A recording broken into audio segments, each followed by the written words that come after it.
If you are not permanently online like me, which a lot of you probably aren't, you got lives, you got families, maybe you don't go on social media much, you maybe have not heard that Charlie Kirk was assassinated at Utah University during a public debate or discussion. I'm not really sure. I don't know the guy very well. I have not watched his content, but he is a major political figure, YouTube commentator, had a very large channel, a very large following, had a very active role in the recent elections, and then, politics among the youth is what I've derived, what I've kind of picked up on from what I'm reading on social media. Now, I am the finance guy, the money guy. I'm a professional day trader. Okay. And I did not create a platform to share my political opinions. I created a platform to help people make money. And honestly, this video is not going to be any different. Okay. So if you were expecting me to have some sort of major political take on this, I'm not going to. And I know it would generate a lot of clicks to get a lot of attention, especially if I had a, really spicy, heated take and I got all emotionally energized.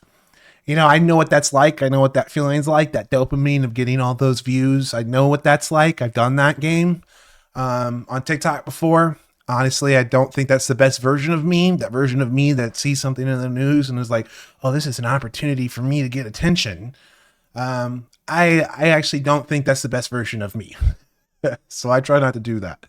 But I know the impulse. I feel the impulse, and I know how to play that game, how to get those clicks. But I don't think that is the best way to serve my community or to use my platform. So we're going to talk about this in a way that is actually going to benefit you and what you should take away from this situation, because it is still very important and it's culturally significant.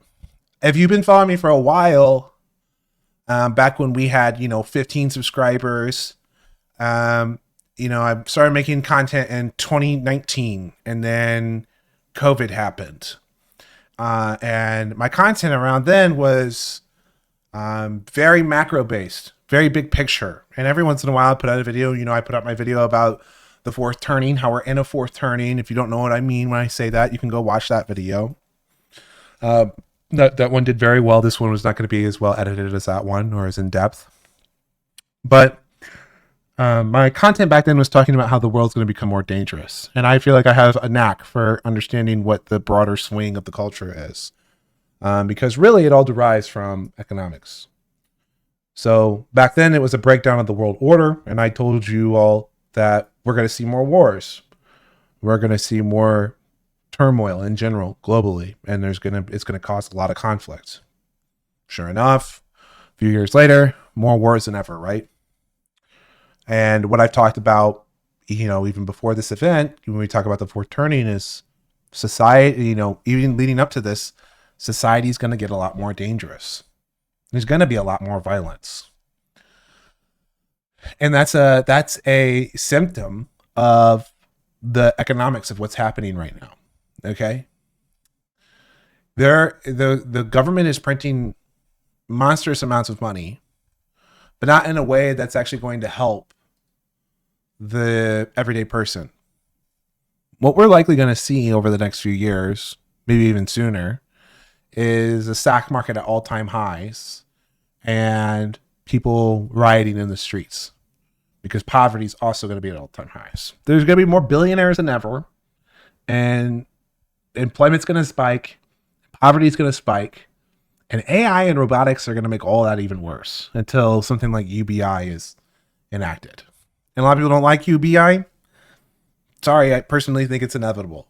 A lot of people draw the illusion that when the internet became a thing, it created more jobs. I'm sorry, I just think that that's not a fair comparison. It's not the same, in my opinion, at all. It's not similar to cartridges being replaced by cars, or that when the internet came around. First of all, you don't even have the same. I don't even want to be bogged down in that conversation. I think society's headed to get a lot more dangerous. And I also think the market's going to go nuts. So as a day trader, I'm going to tell you that right now, probably the most important thing is that you recognize that is happening and you start taking whatever, making whatever moves you can to make sure that your families and you are secure. Okay. If you don't have families, maybe you're a single guy, do whatever you can to act in a selfish way and make as much money as you possibly can, just in case shit goes really south. And get to a safest area you can and protect your money and get your shit together, because I don't think things are getting better at all. And maybe I'm wrong. I'm also not telling you to go full doomsday prepper or anything.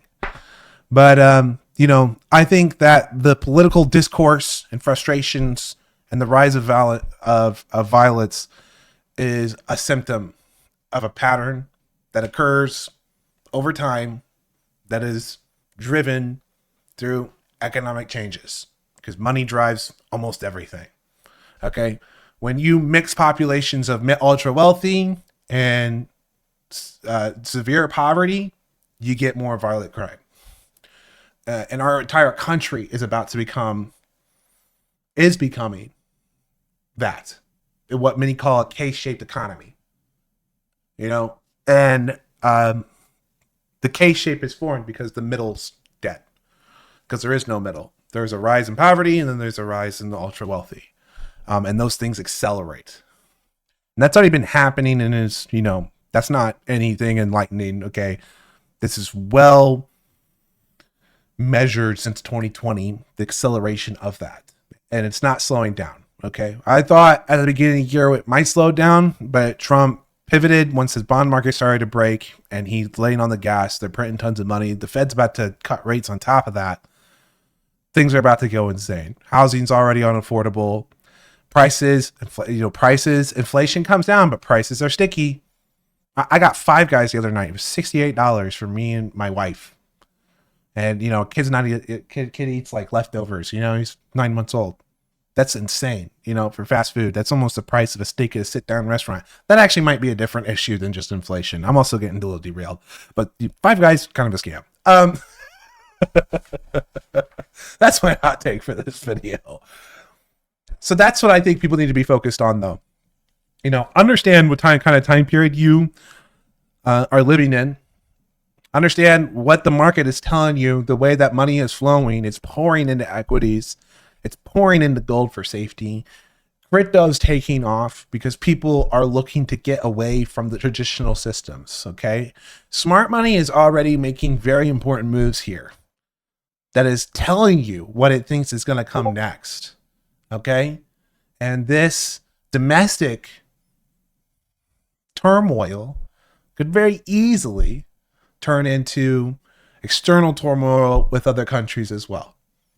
Because if this accelerates or gets worse here, it's going to be a show of weakness to enemies elsewhere. So this is all just a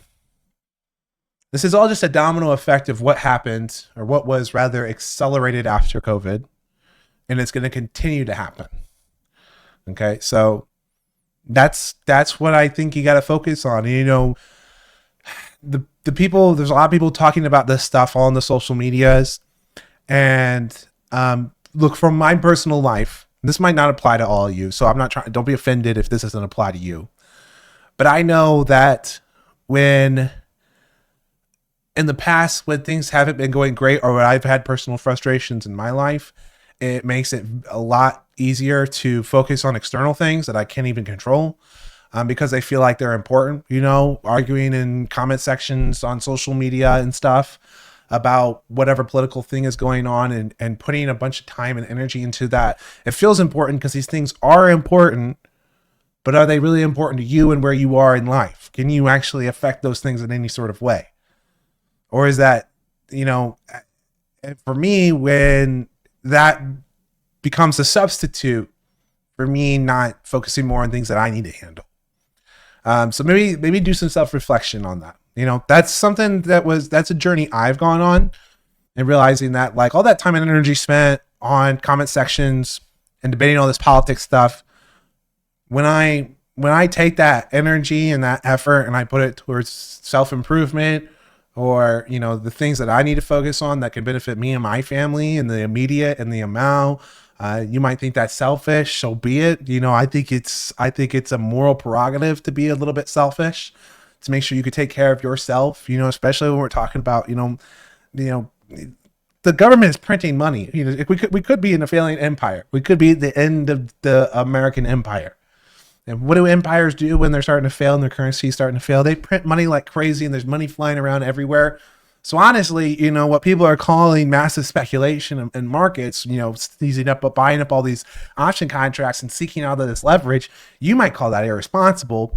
I call that the most efficient thing you can do when people are throwing around massive amounts of money, is to hold out my hands and say, please, sir, can I have some more to take care of me and mine? You know, I can't fix what's going on with the cultural state of the country, but I can take care of me, and I can take care of my family, my immediate family, maybe a few friends, make sure they're good, you know? So I can make my little circle and my community, make sure they're set. And if I can do that easily and efficiently, then maybe I'll start worrying about bigger things. But honestly, I don't think I'm there yet. So, and maybe you are, and these things are big for you. Or that's there for you, right? But that's where I think I am, and I think it's just an important journey for everyone to kind of figure out how much time they want to dedicate to those things, the things that they cannot control. Okay, and when we're talking about, you know, a lot of you might be, you know, in your early 20s or something, you're looking to trade, you follow me, and you're trying to make money on this stuff, and then you're spending all this time doing dumb shit. Granted, it's not dumb shit. This is important things. And society has told you they're important things. And society rewards you for giving these things your attention when these major events happen with Charlie Kirk, you know, and such. And, but it really isn't, is what I want to tell you. Like, you don't have to care. And it's not a bad thing if you don't care. And you just focus on you. And in fact, I think you're doing the right thing. To just focus on you. What can you do to better your life? You don't have to participate. You're not going to get as many social media, you know, congratulations or pats on the back, but your personal life, your real life, and your real relationships will do a lot better for it. So give that some thought. If you disagree with me, that's okay. But that's where I think attention deserves to be in a moment like this. And I hope you found this helpful, my little TED Talk. You'll have a good one, and God bless.